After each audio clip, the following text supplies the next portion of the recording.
Hello scrapbooking friends, and thank you for joining me for another process video.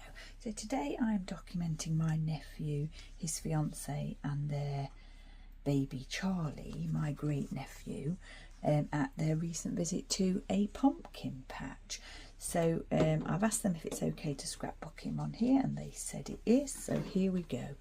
What I've got here is textured cardstock in this kind of muted orange colour. It's a little bit ragged. I got it out of my stash, but it's the absolute perfect colour, and it's the only one that I've got that I liked to go with this layout, so I am using it. I'm hoping it will flatten out, you know, when it goes into the page protector or into a frame.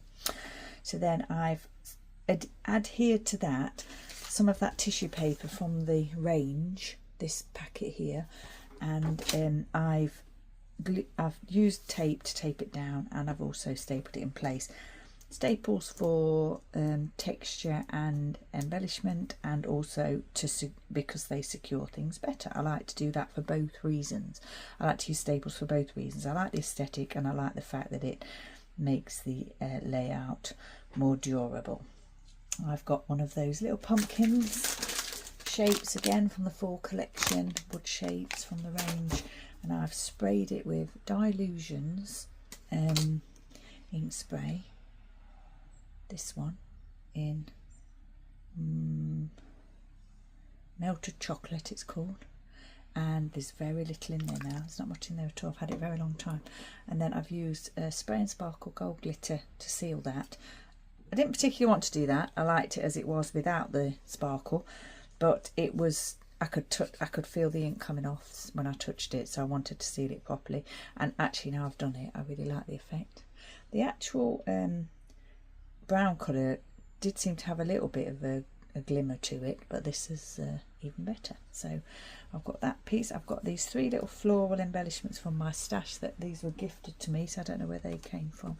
I've got 3 photos here, 4x6 portrait, and then 2 4x6 portraits that printed with a border, so I've cut the border off because I didn't want that on this layout, so they're slightly smaller than the central photo. I've got some die cut pieces from the Simple Stories Sentiment Bits Simple Vintage Woodlands collection, and I'm ready to go. So it's going to be a 3 photo layout. With the tissue paper I just roughly cut it. It's the only way to do it. It wasn't easy to trim. I couldn't tear it. It wouldn't tear. If I tried to tear it, it was tearing the whole thing in half rather than little pieces off of the side. So I just cut it roughly and adhered it to the page, and I'm going with that. So yeah, I've got these 3 photos that I'm going to place down here, and then I've got this die cut that I thought I'd put at the bottom here. In fact, I'll put that there, otherwise it's going to fall off the table. I've got this Life With You Is, and then Adventures Together, and I've tried a few different ways of how to place this, and maybe putting all 3 die cuts onto the pumpkin, but it was too busy and you couldn't really see I don't think you could see the pumpkin shape, and I actually really like this brown piece on the tissue paper background, and then the green pieces on the brown pumpkin. I just really like the way that looks. And then I'm going to pop these 3 florals up here because they're just perfect autumnal and pumpkin colours, even though they're not pumpkins, you know, they're just fitting really nice with the colour and autumnal theme of the layout. I'm going to pop the photos down. I don't know if you can hear the rain. It is absolutely pouring down with rain here. I think I want to see that. I was going to say, I think I want to see the pumpkin word without it going onto the other photo, but you can actually see it in this photo, so I'm not sure whether that matters now.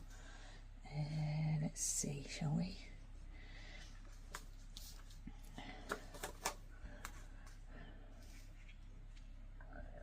I'm just going to go for it. Pop that one there.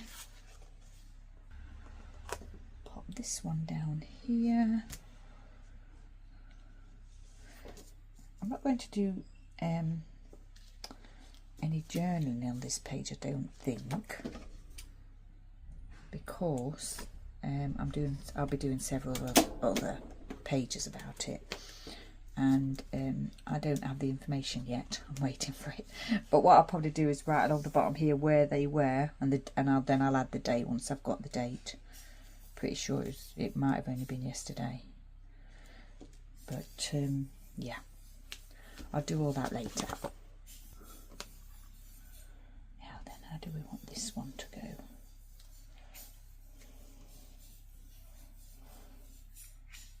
Even though that's now touched the page, so that's where it's staying.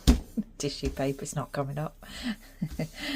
I love this design so much, even though it's not actual scrapbooking paper, which doesn't matter in the slightest. But if it was a scrapbooking paper, I would be buying several probably. Absolutely love it. Right, that's those three florals down on the page. I've added a little bit of foam to this die cut piece here because I'm adding it straight to the page, and the other bits of the title are raised up over on top of the pumpkin, so I thought it'd be nice to have this raised up too. It'd be even nicer to have it the right way round. There. And I quite like the way this nestles in with the photos here.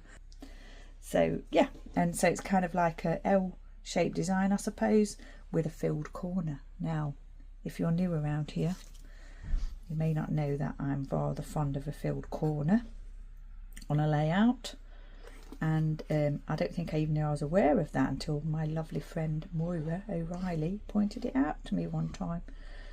And yeah, I do like filled corners on my layouts. I'm going to slightly down a little bit, or not too far, because I don't want it to be too separated from the rest of the title, but I do want it to nestle in here slightly, so maybe I should have put that a little bit lower. I don't think it actually matters. And then we'll pop this piece on top there. I'm going to I'd put the tape on it before I realised I was sticking it onto the pumpkin, so I'm going to add wet glue as well as the tape, otherwise it probably won't stay stuck down, because it's yeah, it's not paper or card, it's kind of a glittery surface. I'm not going to think about this too much, I'm just going to get those on there, stuck down. Pop that over that way slightly, I think. Press that down. I think with the overhang of the die cut, it does make them a little bit vulnerable. I probably should pop a foam pad or something underneath there if I can fit that on there, but I'm not sure if I can. And I've got this final little die cut piece here, which is the one that says thankful, which came from that die cut pack, of course, and I just thought that the colours and the season and everything, it just went really well, and it nestles into this little corner here perfectly, and kind of goes with the filled corner again, and matching what's in this corner with another die cut piece here. And then, like I said already, I'm going to write whatever information I get from my nephew along here, or his fiance along here, and the date, and then this layout will be finished. One other thing that I want to do though is add a little dot to that pumpkin. I was going to add a small dot to that pumpkin, but I think I'm going to see what the larger one looks like, because it'll fill the hole better. And oh, it's quite raised though, that's the only problem, quite raised. Let me see if the smaller one, actually I like the bigger one. We'll just have to have a raised layout, just have to have a layout that's very, you know, dimensional, which is something I quite like anyway. I'm not adverse to that. Do you like a dimensional layout? Not very good for keeping in albums though and putting in frames, but quite often if I've got a dimensional layout and I'm framing it, I will not put I will just use the frame and not add the glass or the plastic cover to the front of the frame. I'll just leave it open, like an open frame. I mean, obviously it is prone to getting dusty and stuff, but it looks better in the frame. Right, I think this layout may be finished. So, texture cardstock. Mounted onto that is the beautiful, beautiful tissue paper from the range with some staples to keep that in place, and also for interest, added interest. I've got the wood pumpkin that I've inked and sprayed with glitter, and then the die cut pieces, the wood dart, and the 3 orange florals from my stash, and then the 3 portrait photos along the bottom of the layout, with the die cut piece in the corner there. So yeah, all finished. So just the date and the journaling to add to that, and once it's dry it will be probably going into my album. So once again, thank you for joining me. Stay safe, take care, and I shall see you next time.